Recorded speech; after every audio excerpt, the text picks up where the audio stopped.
এখন তো অলিয়া উলিয়ার নাম শুনলে বহুত মানুষের গায়ে আগুন লেগে যাবে, মাজারের নাম শুনলে আর ফির মাসাইকের নাম শুনলে গায়ে আগুন লেগে যাবে।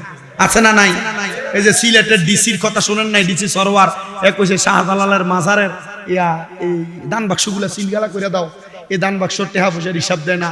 এখন এটারও একটা কাহিনী আছে, হিসাব দেয় না বিদায় এই টেহা পয়সা খাদেমরা নিজেরা খাইছি বিদায় একটা বালা করে বড় মাদ্রাসা করছে না বিদায় হয়তো বা ডিসি কথা কইছে। কিন্তু আবার কথা এটাও আছে, ডালমে কুচ কালা হে কইতেছে মাদ্রাসার যে টেহা পয়সা এটা দিয়ে বড় দেওবন্দের মাদ্রাসা বানাইতো। আরে দেওবন্দি যারা এরা তো মাজারের বিরোধিতা করে, এরা মাদ্রাসা বানাইতে কি লেগা? শাহজালালের মাজার টেহা দিয়ে যদি তুমি মাদ্রাসা বানাইতে হয় তাহলে বড় একটা সুন্নি মাদ্রাসা বানাও। আজকে খবর পেলাম সেই ডিসি সরোয়ার নাকি বদলি হয়ে গেছে সিলেট থেকে। তার মানে বোঝা গেল মান আদালি ওয়ালিয়ান ফাকাত আদম তুহবিল হারবে। আল্লাহর ওলিদের সাথে যারা দুশ্মনী করে আল্লাহ এদের সাথে ডাইরেক্ট যুদ্ধের ঘোষণা করে। ডিসি সরোয়ারে কইছে শাহজালালের মাজারের দান বাক্সটির সিলগালা করত, আল্লাহ কয় তোরে সিলগালা করতেছি। আরে ডিসির পদ থেকে নামাইয়া সচিব বানিয়ে দিছে।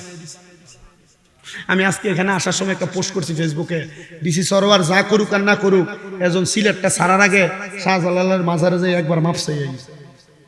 কারণ আল্লাহর ওলির লগে তোমার পছন্দ হয় না, আল্লাহর ওলি রে মাজার ভাল লাগে না যাইও না, কথা কয় না, মাজার আল্লাহর ওলি ভাল লাগে না যাইও না। কিন্তু এদেরকে নিয়ে বেদবি করবা, দেখবা ইন্ডিয়া না হিন্দিয়া তোমার এটা বাড়ি হয়ে গেছে, খবর হয়ে গেছে গা। এজন্য আল্লাহর ওলির সাথে কোনো সময় বেদবি করে থাকলে মাফ চাই লাইবা। বলে হুজুর আমার আল্লাহর ওলি ভাল লাগে না, ফির মাসাইক ভাল লাগে না, এর কাছে যাইও না। তবে ফির মাসাইকের বদনাম মনের কয়েকটা কারণ আছে। এলাকাতে নতুন নতুন বহুত ফিসাব দেখা যায়, এরা ভিডিও তুলে বয়ে থাকে, বহুত ফিসাব দেখা যায়, এরা ভিডিও তুলে বইয়া তো থায় আবার গান বাজনা করে, কথা করে না। এটি হক্কানি ফির না, এটি ফিরের নামে শয়তান, এটি ফিরের মার্কেট নষ্ট করে, কথা কয় না। ঠিক আছে তো? হক্কানি পীরের সাথে থাকবেন, যারা কোরআন সুন্নাহ মোতাবেক জীবন গঠন করে এদের সাথে চলবেন।